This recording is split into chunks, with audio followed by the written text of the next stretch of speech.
খেতে পারতেছি না ভাইয়া। আজকে 3 দিন মানে আমার পরিবার, আমার নাতিটা তুলতে না, কেউ যাইতেও পারে না, তো এতটুকু পানি আমার ঘরে।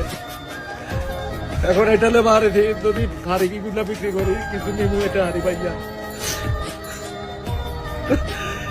আচ্ছা, আপনি কোনো অনুদান আপনি তো কোনো কিছু পান নাই? না তো কেউ, মানে কেউ আপনাদের দেয় নাই তেমন কোনো কিছু? কেউ যাইতে পারতেছে না।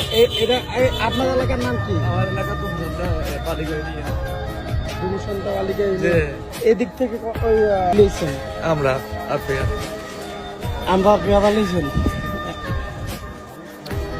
আমরা আসলে কি আসছিলাম অনুদান দিতে, এখন আমরা নৌকা ট্রলারের কোনো কিছু ব্যবস্থা পাইতেছি না দেখে আমরা এখনো যাইতেছি না, ঢুকতে পারতেছি না।